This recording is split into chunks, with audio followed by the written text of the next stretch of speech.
Some may question our patriotism because we are questioning endless war. But there is nothing more patriotic than wanting our country to stand up for our professed values. In the words of Reverend Dr. Pauli Murray, I want to see America be what she says she is. And I consider it part of my responsibility to do that. We have all heard the phrase that history repeats itself. Yet too often as a society, we fail to recognize the repetition of war.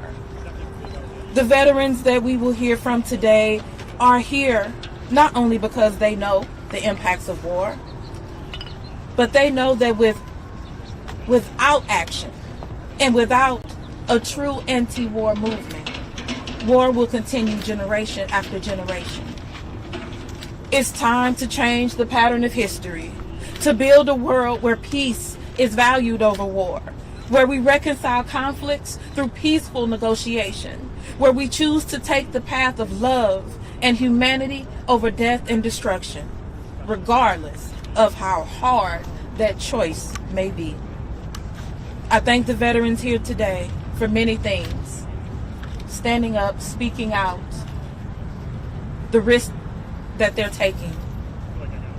But I specifically want to thank them for making that choice, for choosing peace, for choosing love, for choosing humanity, for choosing to demand a ceasefire now. Thank you all. And now, I'm going to call up Lyle Jeremy Rubin, former Marine officer.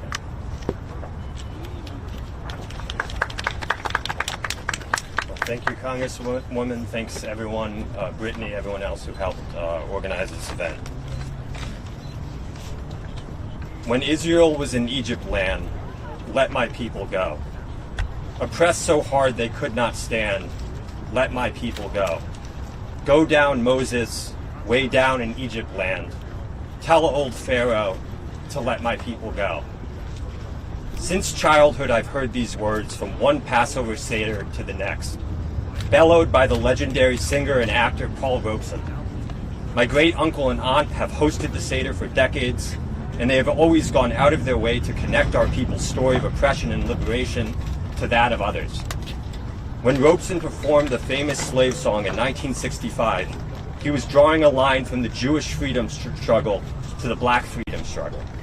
But it wasn't until I joined the Marines not long after 9/11 and helped enforce the military occupation of Afghanistan in 2010 that I came to realize the wider importance of that spiritual and how much I had failed to learn its deepest lesson. When I developed lethal targeting packages for strangers on a safe intelligence watch floor, I knew I wasn't playing the part of Moses. When I accompanied my Marines on armed foot patrols where we menacingly paced through the fields of frightened farmers, I knew I wasn't on the side of liberation. And the more I participated in the violent policing of desert hamlets, the more I felt like another Pharaoh. Today I stand here with every fiber in my being to insist that the ongoing bloodshed in Gaza and the West Bank will not bring anyone emancipation. Certainly not the Palestinians, who have already endured more death and destruction in the past month than most war-torn people suffer after year-long operations. But not the Israelis either, who are only fueling the flames of resentment and rage that brought both Israel and Palestine to this awful crossroads in the first place. After 20 years of fighting our own war on terror, and after hundreds of thousands dead, have we still not learned it's impossible to kill one's way to safety, to freedom? Too many lives have already been lost. Too many people subjugated and humiliated. Not just the past month, but for years and decades, from Gaza City to Hebron to East Jerusalem. Ceasefire now.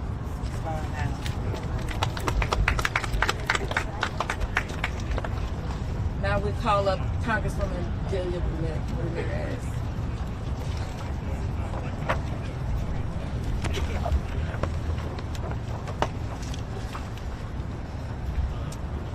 Good afternoon. Buenas tardes. I am Congresswoman Delia Catalina Ramirez, and I have the honor to represent Illinois' 3rd Congressional District. These have been hard days. The hostages held by Hamas are still not home with their families. Over 11,000 Gazans are dead, and even more are wounded or missing.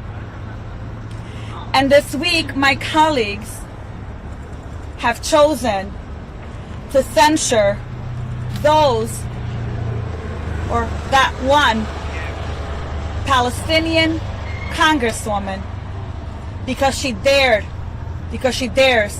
to dissent. Choosing hope right now is an act of resistance. I am hopeful because I am reminded we are not alone in calling for what is right. We are not alone in our fight. So I want to start by recognizing the courage of everyone here today, upholding our shared humanity and calling for a ceasefire. Thank you to my friends and colleagues, Congresswoman Cori Bush and Congresswoman Summer Lee.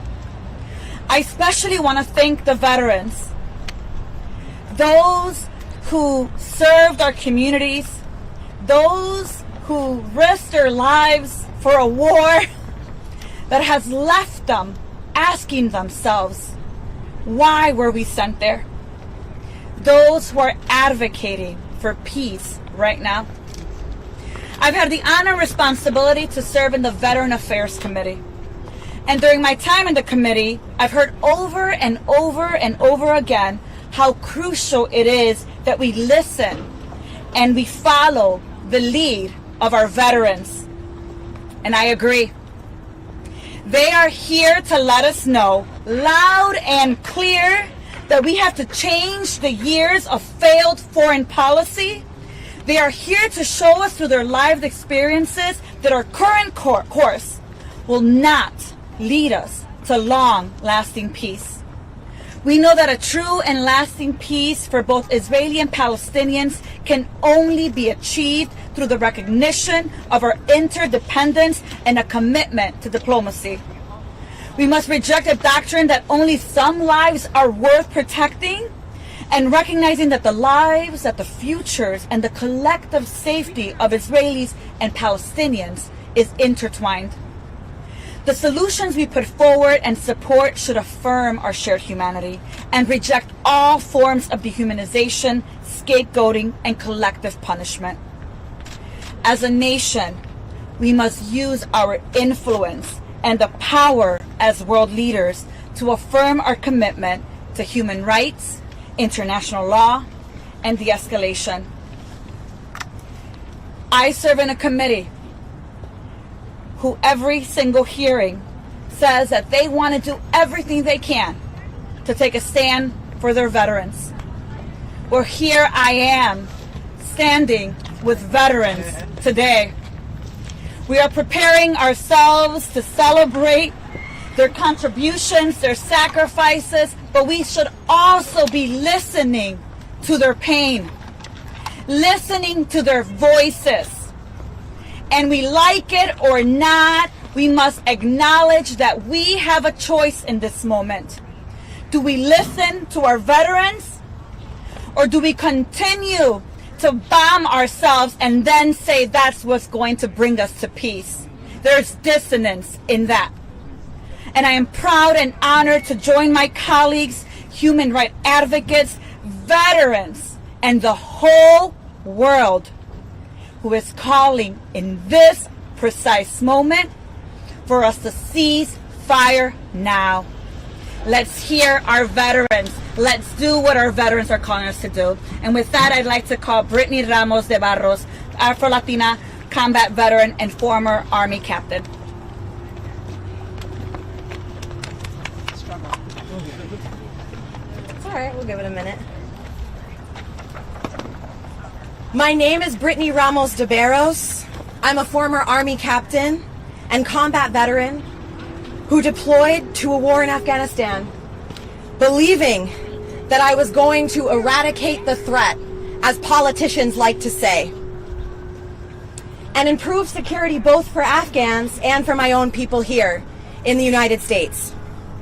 What I actually did was participate in a war that killed tens of thousands of people and further destabilize a country that continues to suffer today. 20 years of bombing and killing, and none of us is any safer. In fact, by our own government's measures, every single place that the United States and NATO carried out so-called global war on terror operations, we have made things worse instead of better. Today, it's so obvious to me that the politicians who resist ceasefire in the name of security know nothing about war. Because anyone who has any humanity left in them and has actually confronted the utter horror and absolute carnage of shockwaves rippling through their bodies as mothers scream, as dust settles around mangled bodies, knows how absurd it is to believe that security can be created through violence. The trauma and destruction and destabilization caused by war are antithetical to security. I won't speak to you about morality, because if you aren't already calling for a ceasefire, with more than 10,000 killed, mothers, fathers, children, then you either don't care about the sanctity of life, or you don't believe that Palestinians are human beings. So let pragmatism guide you. There is no military solution to this violence.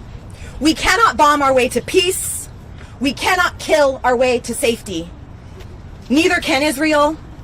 Those who say a ceasefire only helps Hamas subscribe to a short-sighted military strategy that has been empirically disproven repeatedly and never, not once, been successful or effective. If you manage to eliminate all of Hamas, what then? The root cause of this violence is an illegal occupation and routine human rights abuses that have gone on for decades. If those root causes are not addressed, another group more determined, more motivated to do what Hamas did will emerge, and the violence will continue. This weekend, politicians will be shaking our hands and thanking us for our service, all while continuing to fail us. They continue to ignore the will of the American people who want a ceasefire. They continue to ignore the will of veterans who are sick of being sent to kill and die in wars that make politicians and war profiteer donors richer. If you actually respect us, if you actually want peace and safety, if you actually believe in the values of human rights and justice that this country professes to uphold, and the values that I was told I was signing up to fight for when I joined the military, you will join us in calling for a ceasefire now. Ceasefire now. Next, we have Congresswoman Summerlee.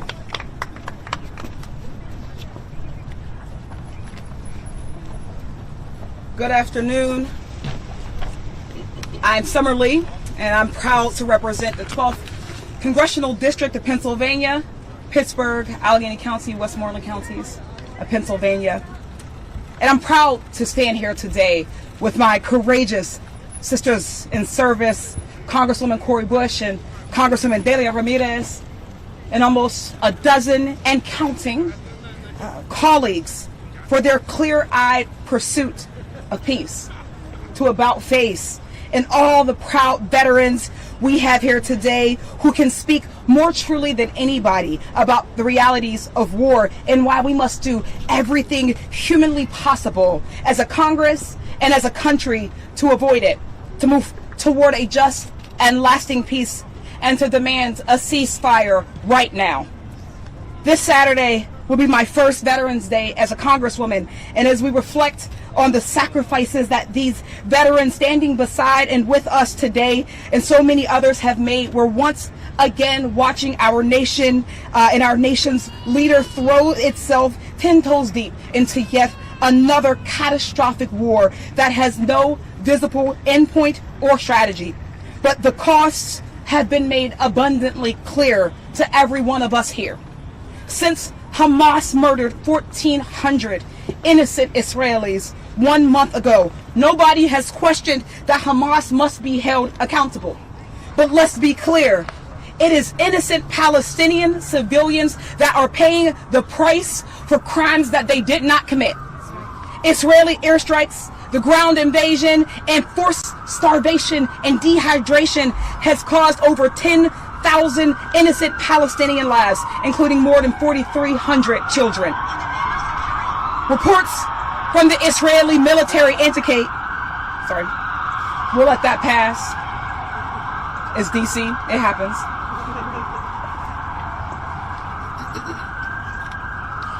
Reports from the Israeli military indicate that they have successfully targeted just 60 plus Hamas operatives. That means that the Israeli military has had a civilian casualty rate of 99%.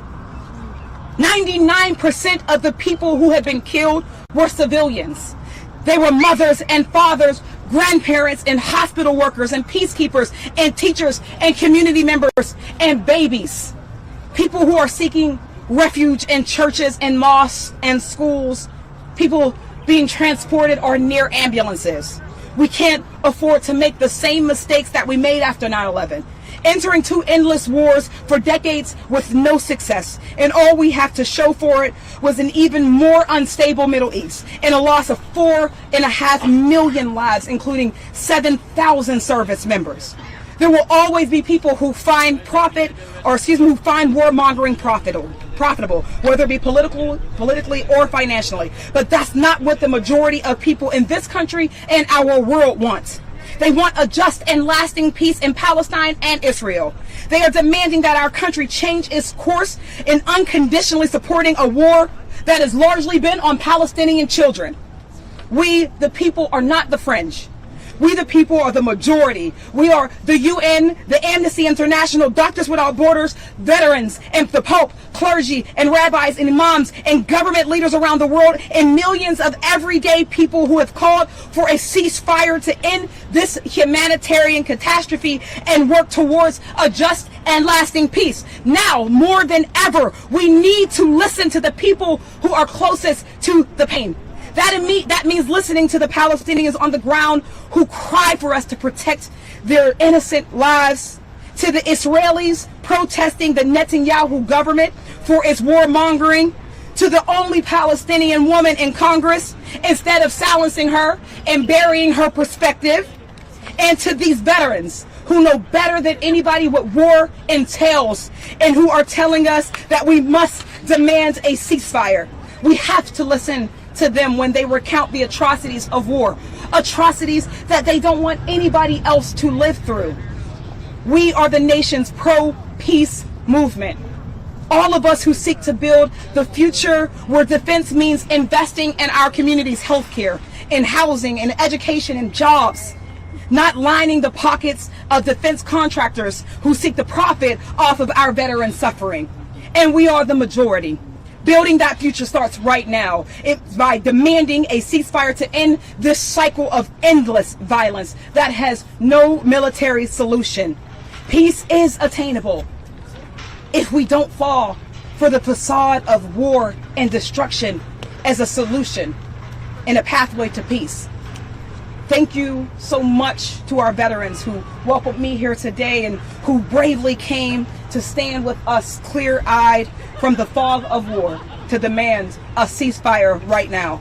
And thank you so much to the countless people across this country and this world who have stood up in the face of so much risk and threats to their own safety and livelihood to join us in our cause for peace. Our next person will be Ramon Mejia. I'm sorry, I don't want to mispronounce that, but I'm going to let you say your name clearly for the people here. And this is a former Marine.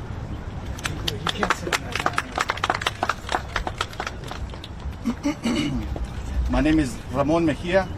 In 2003, I participated in the U.S. invasion of Iraq.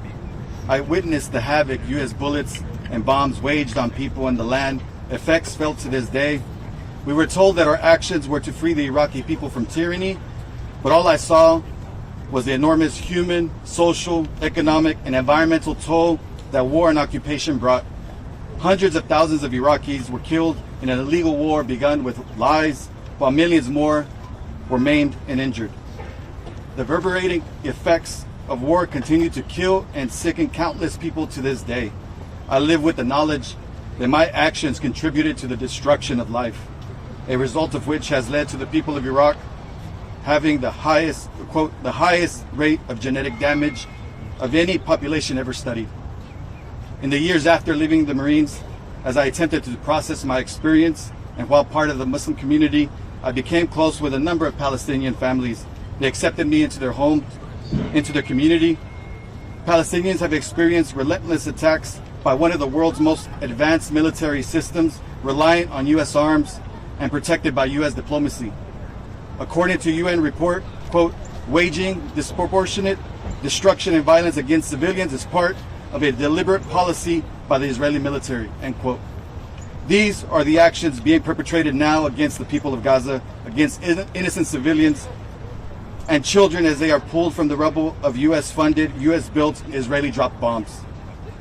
In 2018, I had the opportunity to travel to Palestine as part of a delegation to hold conversations with, learn from, and build with Palestinian grassroots groups from various sectors of society, beautiful people who are steadfast in their commitment to resist against all odds the face of oppression. The daily struggles and dehumanizing treatment of Palestinians endured the hands of Israeli soldiers is unfathomable. The situation unfolding and and around Gaza is part of a long and uninterrupted history of violence, the root of which is Israelis' brutal occupation and military siege. We implore conscious forces everywhere to apply pressure on all fronts to remind U.S. elected leaders of their responsibility to act and to loudly and unrelentingly echo the international call for a ceasefire now. Long live a free Palestine. I would like to introduce my friend, Crystal Tubles, Army combat veteran.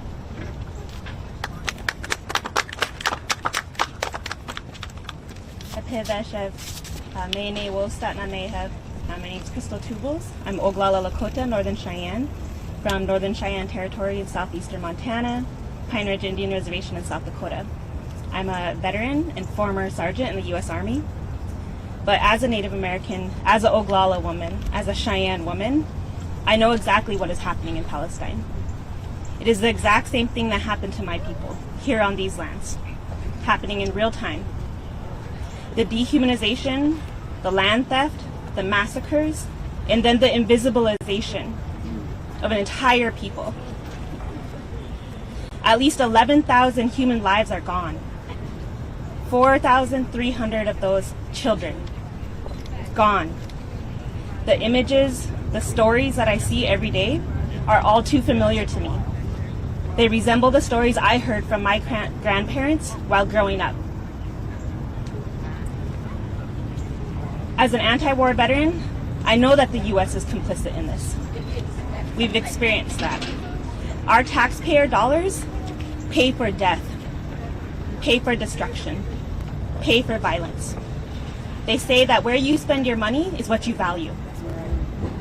We need to think about that. In moments like this, though, we have to remember that the decisions that we make define us as human beings. This is the moment that needs to bring out the best in us. So as a veteran and as an original steward of these lands that we are all standing on, I implore the people who are put here to actually represent us to make the right decision and to demand a ceasefire now. Yeah.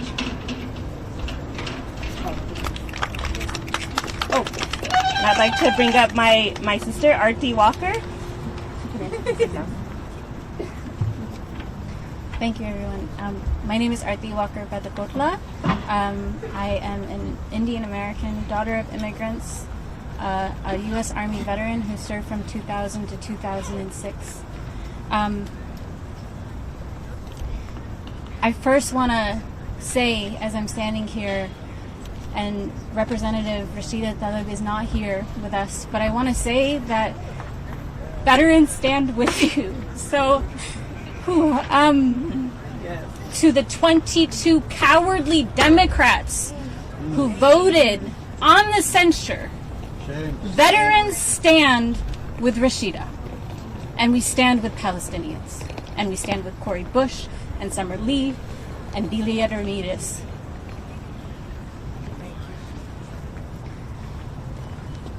During my military service, I was deployed to Dover Air Force Base, which is the largest mortuary in the Department of Defense. When I was deployed there, I assisted in the autopsies of soldiers killed in action in the Afghanistan and Iraq wars.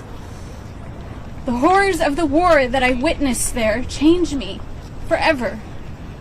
And joining the military wasn't a choice, because the only option available to me as the daughter of somebody who was child abused and sexually abused was the school to military pipeline.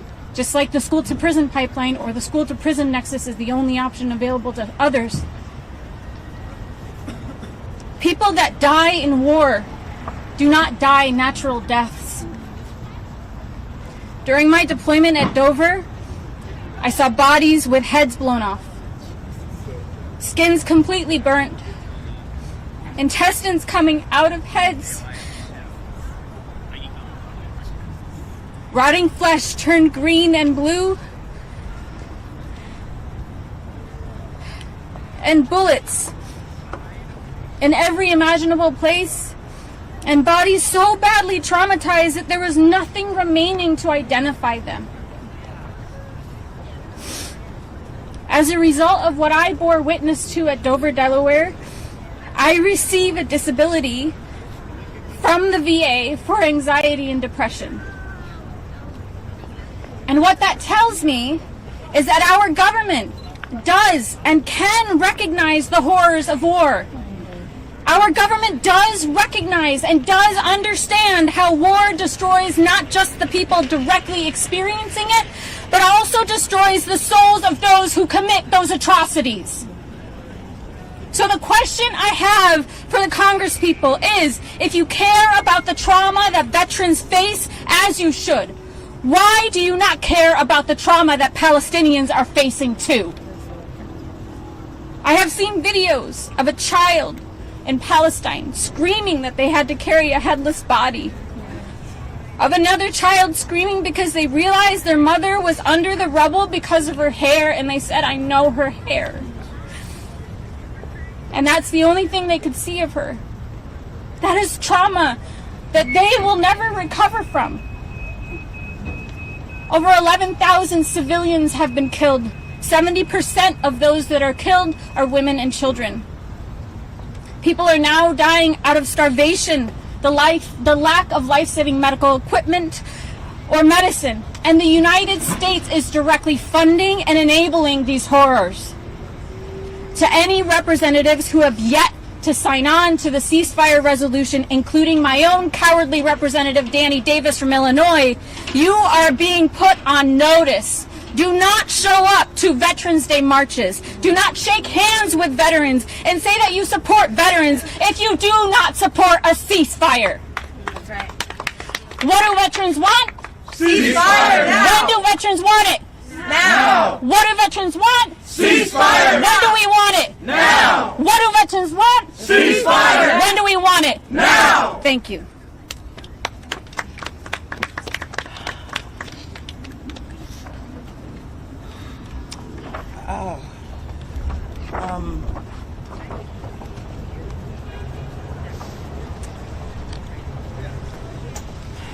I think that the most important voices you've already heard, and there are more here We wish we could give the mic to every single veteran standing here. But as we open up we have time for maybe 1 or 2 questions, and when we point to you, make sure you say your name and your outlet. But before we switch to that, I want us, before questions are thrown out, us to think about the dignity of the veterans that are standing here. And let's give them the respect that is so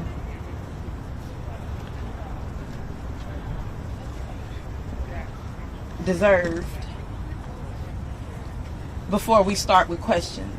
Because this is a moment that we want to highlight. As members of Congress, we want to highlight them. We want their voices to be known and told. They're standing up saying ceasefire now. They're standing up saying I'm putting myself on the line and at risk because this country should listen. And so, as we open up for questions, I'm asking for the respect for our veterans. Because the pancake meal tomorrow or Saturday is not,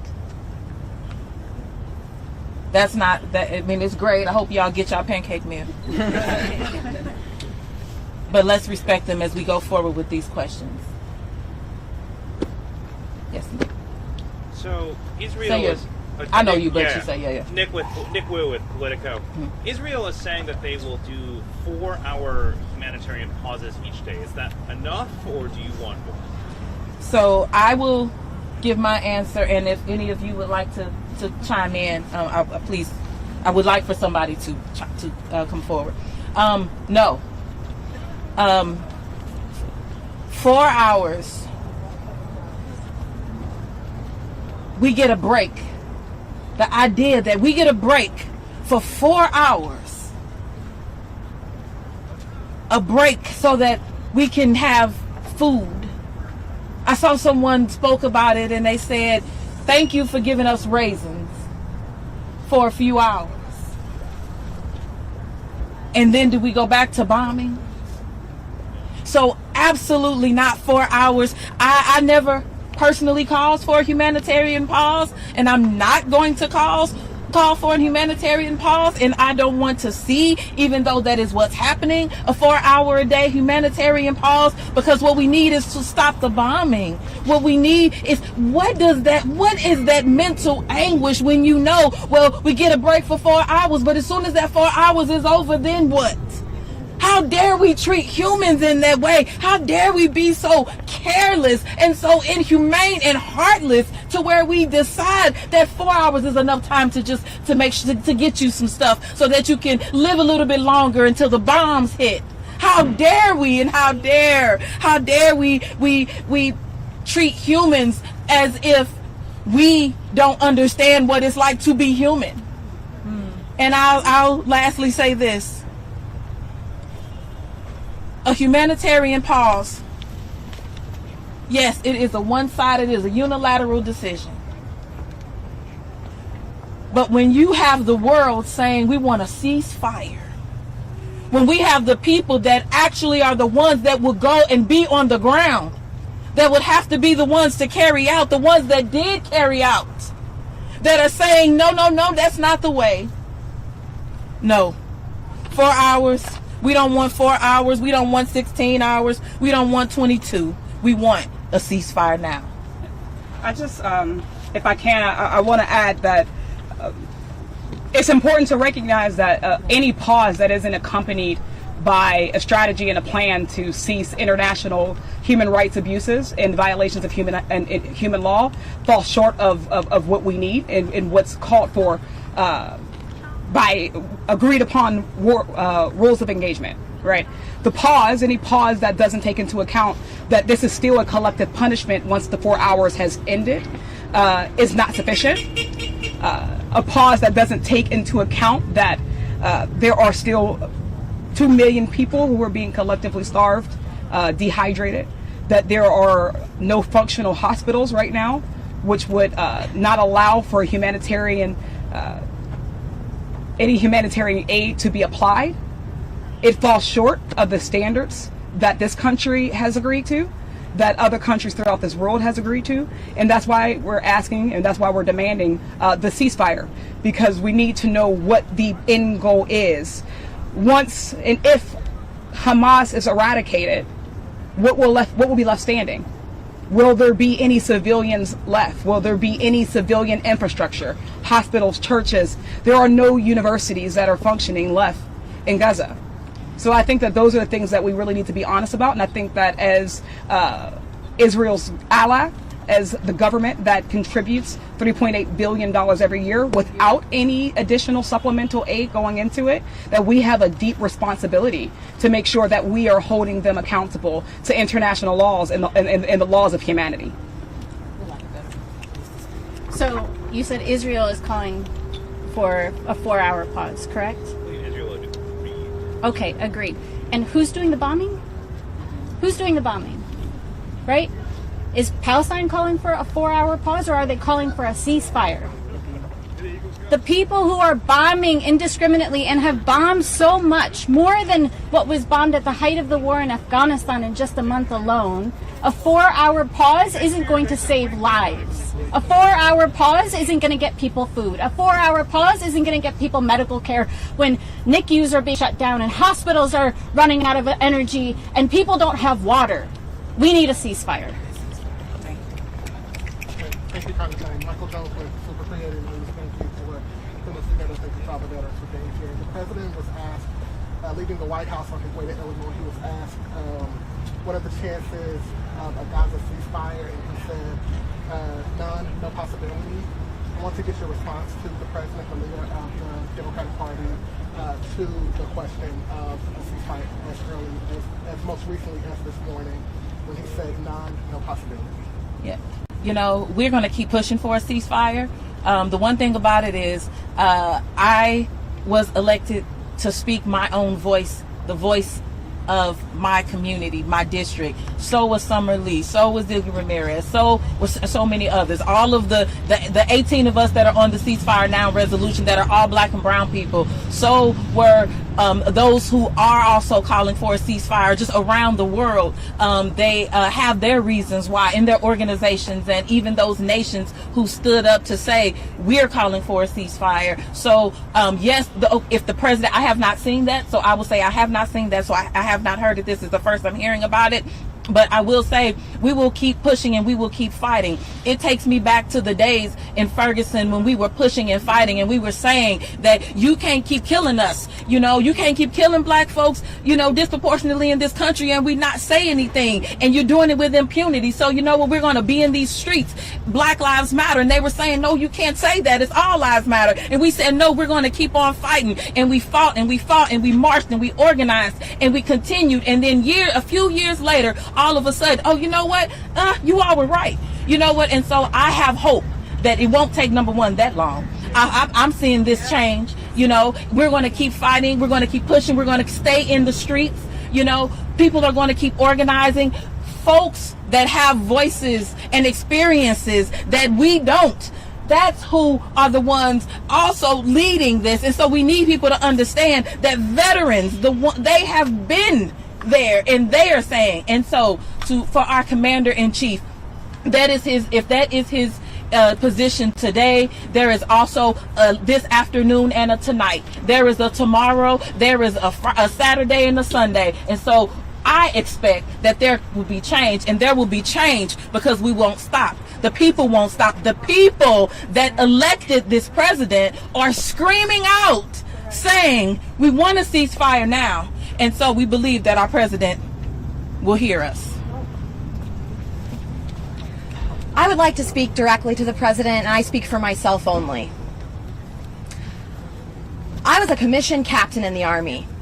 If I had been handed a mission and my response was that it was not a possibility, I cannot imagine that that would have been accepted. Mr. President, you are the commander-in-chief of one of the most powerful militaries on the face of this planet, in the history of the world. How can you be so powerful and so weak as to say that you are incapable of negotiating peace. How embarrassing for you. The Army values that I was taught to uphold as a commissioned officer are leadership. Leaders don't speak about what is impossible. Leaders find ways to facilitate the conditions that make things possible. They do. Integrity.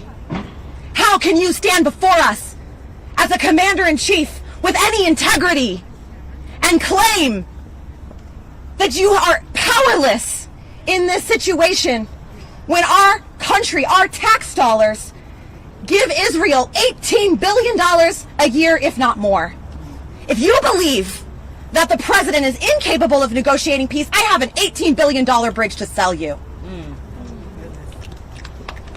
Okay. And we are going to take one last and final. Ryan Henson, Great TV. So critics say that you're, wrongly calling for a ceasefire because you're dealing with an enemy who says they're not going to stop until all Israelis are dead. You still have scores of hostages still out there, some of which Americans. What would your response be to the critics? How would you bring the folks home, given your response? There's no military solution to this. You can't bomb, and we've heard it over. I'm not sure who spoke to it already. One of our veterans spoke to it. We can't bomb our way to peace. We can't think that without a ceasefire that we will get to a place where we can save civilian lives and end this. We're already at 11,000 humans that did not have to die. This was a decision. And let's be clear, this was a choice.